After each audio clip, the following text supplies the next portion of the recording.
Olá, internauta, eu sou Sidney Nóbrega. Boa noite, eu sou Felipe Alcântara.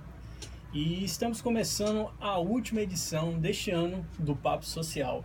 E o tema de hoje é a Constituição Federal e conteúdos de programação. Mais especificamente, a obrigatoriedade das emissoras públicas de criarem conteúdos com temas regionais, culturais e educativos. E para conversar sobre esse assunto, convidamos o psicólogo e sociólogo Walter Takemoto. Takemoto é especialista em políticas públicas, membro da coordenação da Frente Brasil Popular da Bahia e colunista da revista Caros Amigos, além de diretor no Instituto Abaporu de Educação e Cultura. Boa noite, Takemoto. Boa noite, obrigado pelo convite de estar mais uma vez aqui na Faculdade Social. A programação das emissoras de televisão é resultado de diferentes maneiras de expressão, a fim de se alcançar uma determinada audiência. Cada rede, com suas características, vai buscar atingir seu público com diferentes apelos ou discursos, seja por meio de atrações esportivas, de entretenimento, cultural, popular ou jornalística, cumprindo um serviço público de programação com qualidade.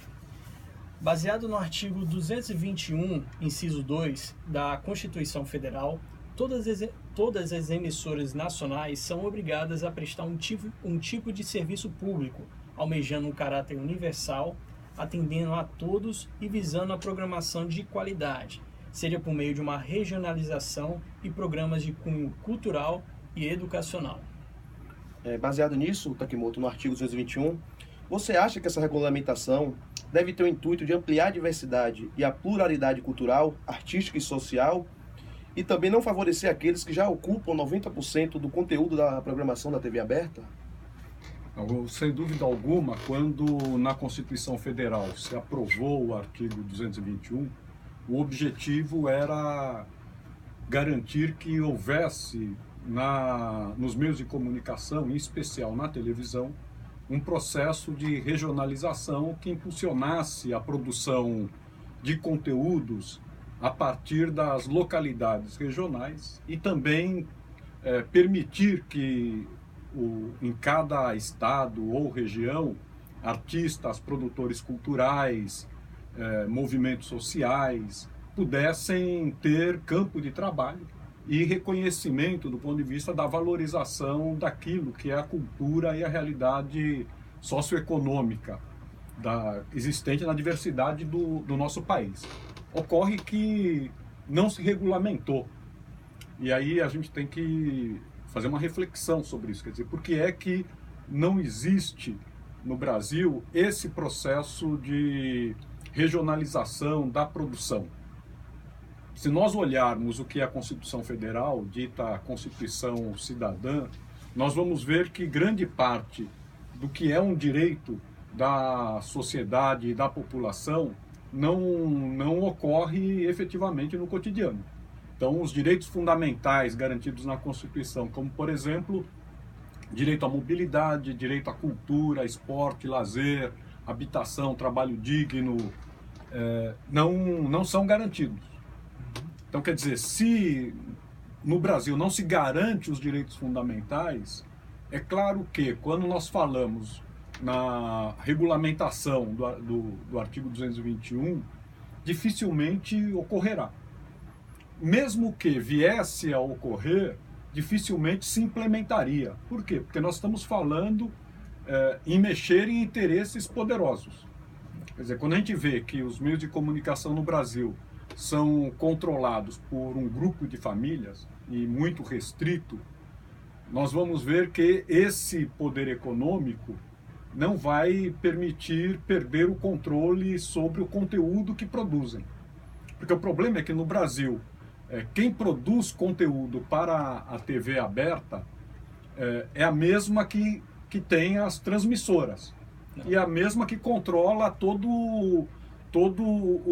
a tecnologia que garante a existência da TV aberta, da produção de conteúdo, do acúmulo do poder econômico que é gerado por esse meio de comunicação, e hoje não se restringe apenas à televisão.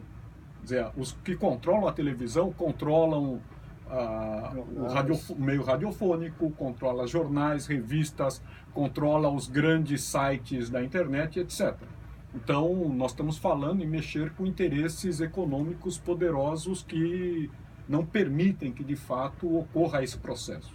Então, se a gente pegar, por exemplo, a TV Bahia, Sim. que é uma das grandes retransmissoras do Sistema Globo, nós tirarmos alguns programas esportivos, um programa jornalístico, que na verdade é uma cópia do que é o programa SPTV ou RJTV do Sistema Globo, e alguns programas de entretenimento, todo o resto do conteúdo é produzido pela Globo, né? Então, nós não estamos falando de uma retransmissora, por exemplo, do interior do Pará, né, ou do interior do Amazonas. Nós estamos falando da capital, da quarta maior capital do Brasil. E se a gente for pegar qualquer outra capital ou cidade grande do Brasil, nós vamos ver que não se diferencia. O que é produto local hoje são os programas policiais, alguns programas jornalísticos que reproduzem o modelo global e programa de entretenimento e mais nada. O restante é produzido fora, né? Então é esse poder econômico que determina a não regulamentação, e mesmo que venha a se regulamentar, dificilmente vai se implementar de fato. Considerando assim a situação meio que utópica dessa regulamentação dessa lei, de que maneira você veria as emissoras atendendo a esse princípio da promoção da cultura nacional e regional? É fundamental que isso ocorra, né? Porque nós não podemos concordar com uma homogeneização do Sim. ponto de vista do que é o país. Então, de um lado, nós temos essa centralização da produção, que significa que nós vamos ver na televisão o país e a população a partir daquilo que interessa aos senhores que controlam os meios de comunicação no Brasil. Então, quando a gente fala em regionalização, nós falamos em quebrar essa imposição, né? O Brasil é muito mais do que os estúdios da TV Globo. Por mais que eles tentem fazer novelas, por exemplo, gravando no interior da Bahia, nós vamos ver que aquilo ali não passa de um arremedo do que é de fato a realidade brasileira, né? Ou quando a gente vê os pobres sendo representados nas novelas, nós vamos ver que a pobreza do nosso país não é aquela que está na TV Globo. Nós vamos ver a pobreza, para quem conhece a realidade, por exemplo, de Salvador, é aquela que está no subúrbio ferroviário, que está no miolo de Salvador, ou mesmo, por exemplo, em bairros considerados ricos, que você encontra ali uma comunidade extremamente pobre. Não tem nada a ver com a pobreza que a Rede Globo mostra, né? Então, por outro lado, a gente vê que, pegando Salvador como exemplo, nós temos artistas fantásticos, né, que tocam nos bares da vida e que buscam criar um espaço onde eles possam trabalhar, e não existe. Por quê? Porque para a Rede Globo interessa aquilo que a indústria cultural do carnaval em Salvador produz para o público externo. Da mesma forma que o samba do Rio de Janeiro não é a escola de samba do carnaval. Agora, o que é que dá dinheiro para a TV Globo? O carnaval do Rio ou o carnaval de Salvador, sustentado nos camarotes ou nos trios elétricos, mas o que os artistas baianos produzem e que tentam sobreviver não aparece na televisão, né? Por quê? Porque o que interessa a eles é aquilo que de fato dita alguns pontos a mais no Ibope. Não é aquilo que de fato pode contribuir para a formação política, ideológica, cultural do povo brasileiro. Então, nós temos vários artistas baianos que poderiam estar, se houvesse a regionalização, tendo um espaço de trabalho que hoje não existe. Agora, nós não podemos desvincular a discussão da regionalização da discussão da democratização dos meios de comunicação. Sim. Porque são questões que estão intrinsecamente vinculadas. Quer dizer, enquanto nós permitirmos que o poder econômico controle os meios de comunicação, sem que a sociedade tenha tenha interferência naquilo que se produz. E como que no Brasil se concede concessões e como que se utiliza os meios de comunicação a favor do poder econômico, nós não vamos ter a regionalização. Porque nós vamos ter os meios de comunicação apartados dos interesses da sociedade e da população. Então, hoje, o que determina os meios de comunicação são exatamente interesses políticos e econômicos, muito mais de controle social da população do que o inverso. A população controlar socialmente os meios de comunicação. Então, nós temos vários exemplos de como que esse controle pelo poder econômico dos meios de comunicação interferem na democracia brasileira, interferem nos direitos sociais, impedem que a realidade brasileira se expresse do ponto de vista da formação da sociedade, para que ela compreenda como que se estabelecem as relações de dominação e de imposição de uma pobreza cultural e ideológica. Quer dizer, não é à toa que hoje nós estamos vivendo no Brasil uma conjuntura extremamente grave, em que os setores reacionários comandam o debate cultural e ideológico na sociedade. Isso tem relação direta com como os meios de comunicação passaram a agir de 2015 para cá. Então, é fundamental a democratização, mas não podemos diferenciar o debate sobre a importância da regionalização, da produção de conteúdo, da discussão do controle social sobre esses meios de comunicação. Então, só que se vê mesmo só aquelas vozes que têm poderio, vamos dizer, poderio econômico. Então, aquelas vozes que não têm tanto poderio econômico acabam sendo excluídas. Os que ficam, a tendência é que eles não questionem, vamos dizer, esses conteúdos, o poder vigente que esteja dominando tanto o conteúdo como os grupos que estejam comandando as televisões, né? E aí tem uma discussão da regionalização que é importante, que é a produção de conteúdo não é algo barato. Né? Então, quer dizer, se a gente for falar da produção de conteúdo de qualidade, né? e incentivo a que os grupos culturais, os produtores, movimentos sociais, os artistas independentes possam participar da produção de conteúdo e terem espaço nos meios de comunicação, nós sabemos que não é algo barato.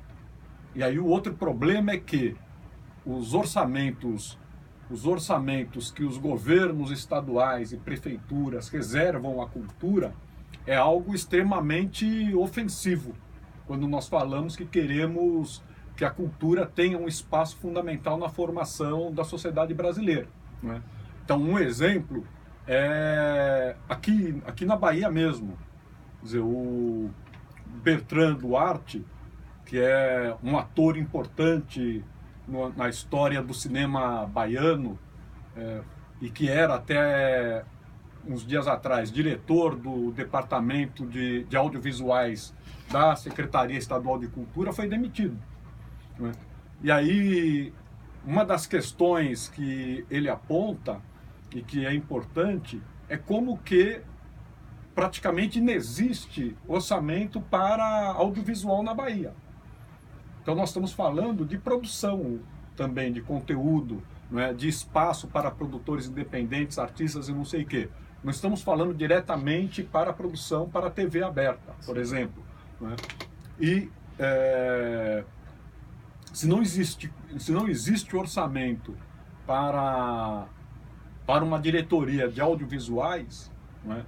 E se a própria Secretaria Estadual de Cultura tem um orçamento que garante apenas a folha de pagamento e minimamente o custeio, quer dizer, como é que nós vamos pensar que o IRDEB, por exemplo, que é uma TV educativa, vai poder garantir uma produção cultural que preencha uma grade semanal, né, ou mensal, né, com um produto local que remunere artistas, técnicos, profissionais e garanta a possibilidade mínima de concorrência com os grandes poderosos dos meios de comunicação. É quase impossível. Então nós temos que pensar uma outra coisa, que é o financiamento para a produção local, né? E aí não é possível não pensar em taxar as grandes redes, né? E destinar parte da receita delas e parte do que elas gastam com as produções voltadas para fins expressamente comerciais, né? Que parte dessa arrecadação seja destinada à produção local, né? Porque não é possível a gente pensar que apenas o orçamento público, que já é irrisório para saúde, educação, saneamento básico, habitação popular e etc., vai ser comprometido com as TVs educativas, por exemplo, né? Por mais que a gente queira aumentar os orçamentos das secretarias de cultura, nós temos que pensar que cultura também envolve um conjunto de outras ações que não apenas as emissoras de televisão educativas, né? Então nós temos que pensar em fontes de financiamento. E aí não dá para desvincular a fonte de financiamento da taxação dos lucros das redes existentes no nosso país.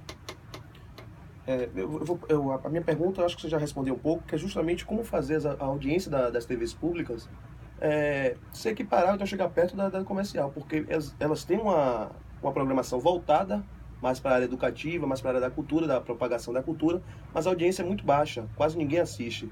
Então acho que você meio que falou, né? Investimento, né? Para você fazer essas TVs, ter uma audiência maior. A questão toda está relacionada a como que no Brasil o poder público sempre tratou a cultura. Então a cultura é algo que não tem importância alguma do ponto de vista político para os governantes. Quer dizer, investir na cultura não dá voto, essa é a questão, né? Então um governante ele prefere inaugurar um viaduto ou asfaltar uma estrada do que investir na cultura, na educação, na saúde, saneamento básico, porque não tem visibilidade. Então ele não vai inaugurar uma peça de teatro, por exemplo, né? Não vai inaugurar uma apresentação de um cantor que vai se apresentar numa praça pública num bairro da periferia, né? Mesmo em São Paulo, quando se criou as casas de cultura e que o Mano Brown ia realizar oficinas com jovens da periferia de rap, hip hop e etc., quer dizer, não dá voto, né? Então, o governador ou o prefeito de qualquer cidade do Brasil, ele vai preferir inaugurar uma obra que vai aparecer no jornal, né? Ele falando para a população. Então, a cultura no Brasil nunca teve espaço, de fato, né? Então, se nós não compreendermos que a formação cidadã, crítica, ética e estética da população está diretamente vinculada a como nós tratamos a cultura no Brasil, nós não vamos conseguir fazer uma TV estatal, educativa, de melhor qualidade. Essa é a grande questão, né? Eu estive em Portugal agora e eu assisti um telejornal que mostrava uma greve de professores, quer dizer, quase 3 minutos mostrando a greve dos professores, e depois teve uma grande manifestação de uma central sindical, a CGTP, e teve quase 10 minutos mostrando a manifestação. E é inimaginável aqui, né? Que é inimaginável a Globo fazer isso. E ao final da manifestação, o fechamento da matéria eram os manifestantes cantando a Internacional Comunista.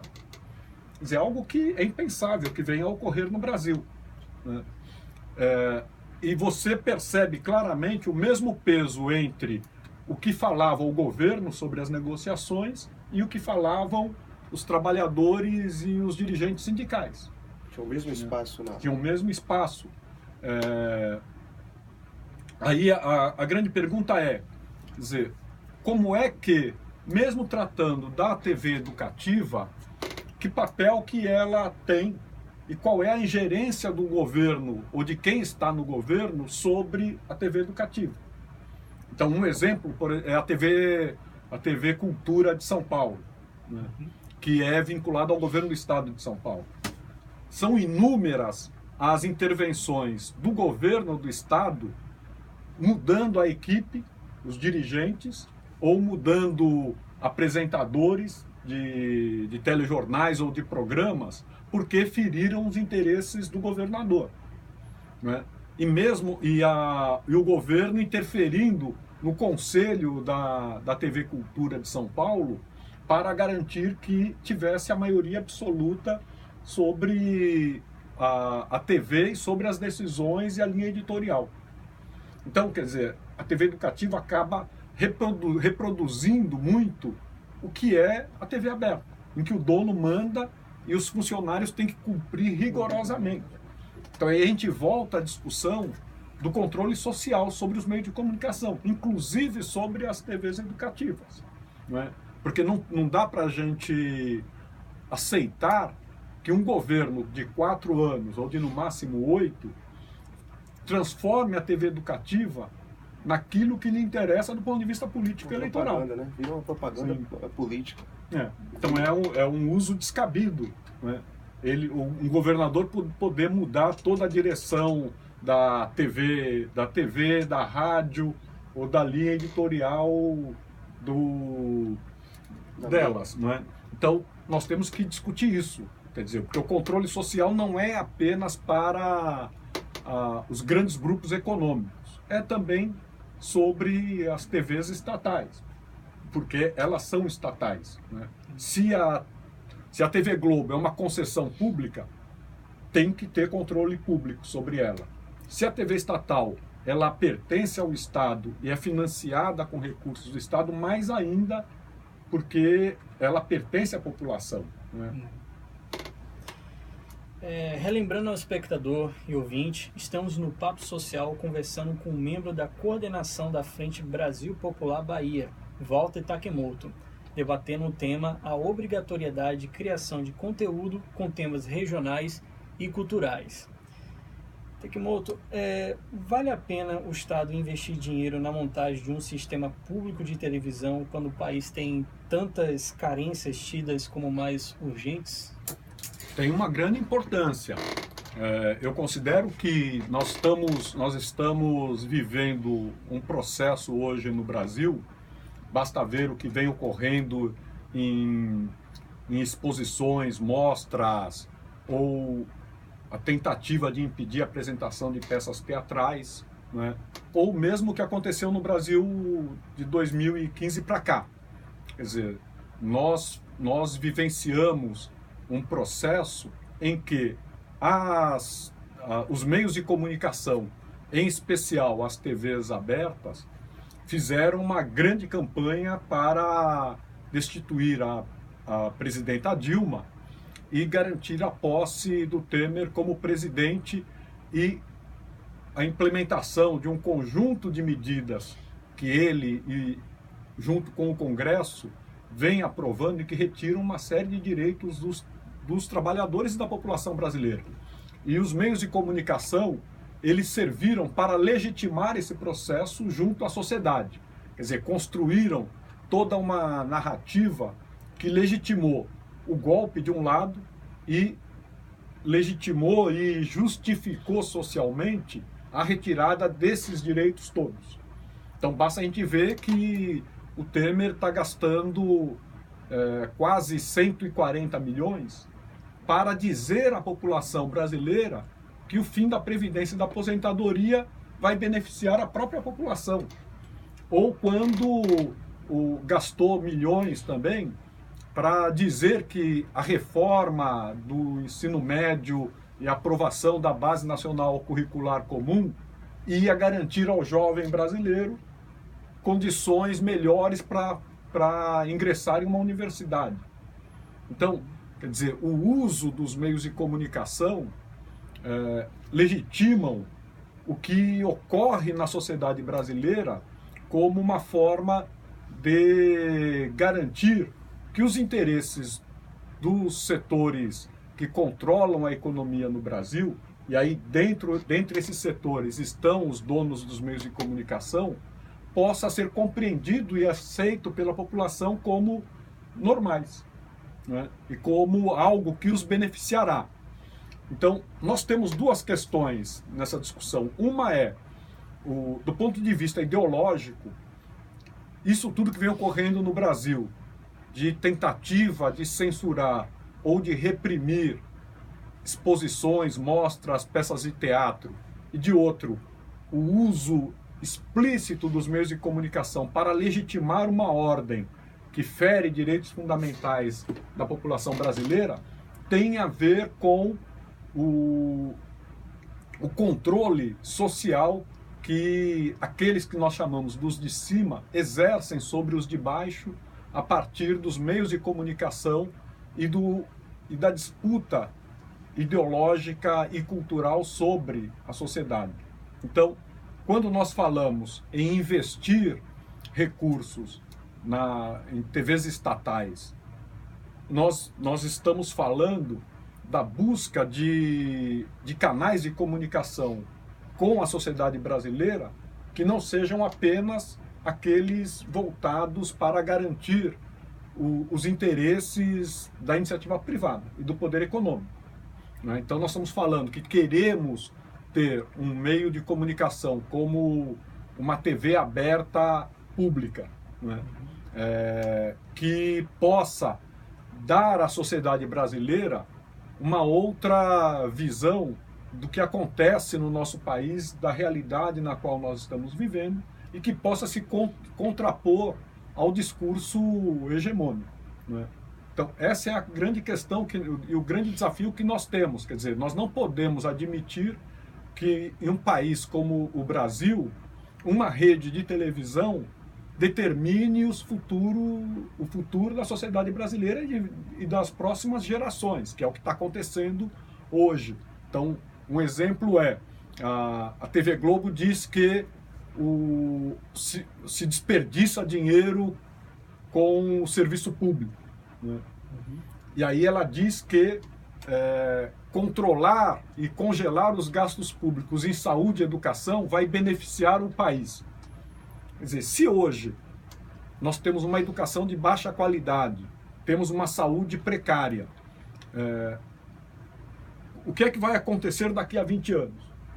Se os recursos destinados à saúde e educação vão estar congelados por esse período. Quer dizer, vai acabar o serviço público.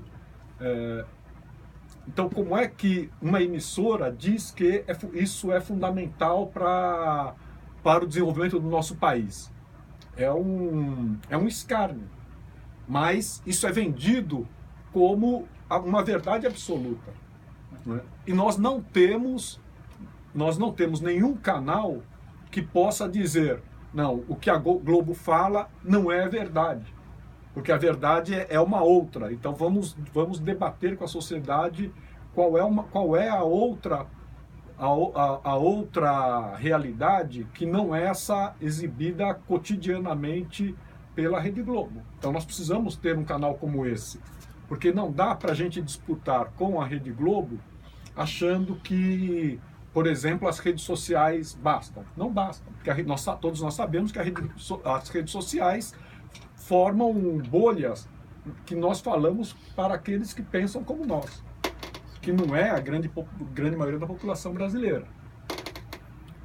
Também pegando esse gancho das redes sociais, hoje, né, a mídia alternativa, né, blogs, sites, são, vamos dizer assim, tão importantes quanto a TV, né? Alcança muita gente. Mas, em compensação, elas também podem estar ligadas a grupos ou partidos políticos. Uhum. Você acha válido essas mídias, né, alternativas, sites, blogs, serem fontes de informação, servirem como comunicação da sociedade, ou também tem que se ter cuidado, mesmo que a gente tem com as TVs comerciais? Não, as redes sociais e a internet têm uma grande importância para o Brasil e para o mundo todo. Quer dizer, a convergência tecnológica ela nos colocou o acesso à informação, agilizou os processos de comunicação e, de uma certa forma, permite que se tenha condições de fazer o debate, de difundir informações que até então a gente não tinha, né? Então, basta ver que, por exemplo, no Brasil hoje, os aparelhos de celular são muito mais utilizados para a troca de mensagens do que como telefone, ligação, né? Quase ninguém mais faz ligação porque usa o WhatsApp e outras formas de comunicação. Então tem uma grande importância, né? Agora, nós sabemos que grande parte daquilo que circula nas redes sociais é lixo, né? Então, os chamados fake news infestam as redes sociais, né? Mesmo quando se faz uma pesquisa nos sites de busca, nós vamos ver que grande parte do conteúdo que aparece também são de péssima qualidade, né? Então, nós precisamos ter condições de fazer um filtro e de utilizar as redes sociais com capacidade de crítica, tanto do ponto de vista daquilo que nós recebemos, como do que nós difundimos na rede social, né? Então, porque é muito comum você receber uma notícia que não é verdadeira e repassar para todos os seus contatos como se aquilo fosse uma verdade, né? Ou então, quer dizer, a experiência que eu tive como professor de escola de ensino médio, quer dizer, os estudantes têm um trabalho a fazer, fazem pesquisa no Google e apresentam ou fazendo o Ctrl+C, Ctrl+V, né? E utilizando textos que você vê que são de uma pobreza absoluta, né? Então, é preciso saber como utilizar as redes sociais. Agora, elas não substituem os meios de comunicação ditos tradicionais. Quer dizer, não dá para achar que a rede social vai suplantar a rádio, por exemplo, as emissoras de rádio, ou vai ser capaz de fazer uma contraposição àquilo que a TV Globo difunde cotidianamente como verdade, porque não tem esse alcance, né? Eu coordenei uma pesquisa na periferia de uma capital sobre quais eram os meios de informação e de cultura dos pais dos alunos das escolas públicas da periferia dessa cidade. E no final de semana, os homens ficavam nos bares bebendo, jogando dominó, ou no campo de futebol, batendo seu baba, e as mulheres e as crianças, no domingo, ficavam em casa assistindo o programa de televisão. Então, o meio de comunicação, de informação, era aquilo que passava na televisão, na TV aberta. E o lazer, além da televisão, para os homens e para os jovens, era o bar e o campo de futebol, porque não existiam outras formas de lazer e nenhum outro meio de informação que não seja o rádio e a televisão, né? Porque na periferia utilizam, quem tem acesso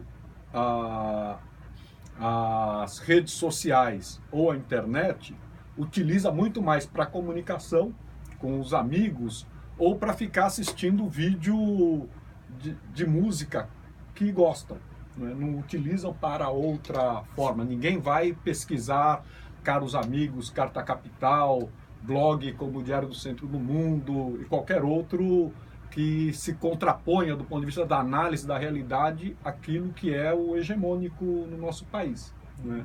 Então, a gente não pode considerar que hoje as redes sociais elas se transformaram em uma alternativa do ponto de vista da formação da população brasileira aos meios de comunicação que hoje existem, não é? Ou que os blogs ditos críticos e de oposição ao golpe sejam capazes de desconstruir a narrativa da Rede Globo, porque não é possível ainda. Então nós temos que rediscutir o que é que nós queremos do ponto de vista da comunicação com a população. De um lado é discutir o papel das TVs educativas ou estatais e o controle social sobre elas e a democratização dos meios.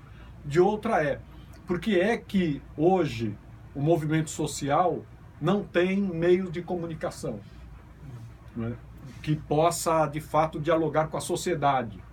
Porque esse debate sobre a democratização dos meios de comunicação, ele surge na época da ditadura, né, quando começou, por exemplo, a onda das rádios piratas ou rádios comunitárias, em que vários jornais ditos alternativos circulavam no Brasil, né, como Pasquim, Movimento, Opinião, Em Tempo, Companheiro, Lampião, Brasil Mulher e etc.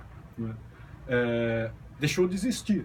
E deixou de existir exatamente no período que começa o processo de democratização do Brasil e quando o Lula chega à presidência da República. Quer dizer, como é que no período onde você encontra no Brasil grandes centrais sindicais, partidos ditos de esquerda e que um governo democrático e popular assume, nós não conseguimos construir meios de comunicação que possam debater com toda a sociedade uma outra perspectiva do que é a realidade, do que é a cultura, né? E como que nós fomentamos o que existe de produção cultural fora da grande indústria. Né? Então, quer dizer, há uma contradição aí. Né? Na época da ditadura, a gente conseguiu construir alguns meios de comunicação e, na época da democratização e de um governo democrático popular, a gente não fez absolutamente nada e perdemos o que tínhamos. Então, algum erro se cometeu nesse processo. No Papo Social de hoje, conversamos com o psicólogo e sociólogo Walter Takemoto, debatendo o tema obrigatoriedade de criação de conteúdo com temas regionais e culturais. Muito obrigado, Takemoto, pela entrevista. Eu que agradeço o convite da Faculdade Social da Bahia e de vocês que estão aqui se formando. Espero que vocês, como futuros profissionais, possam dar uma grande contribuição para esse processo que é de fundamental importância para o nosso país. Muito obrigado, agradecemos também a vocês pela audiência e até o próximo Papo Social.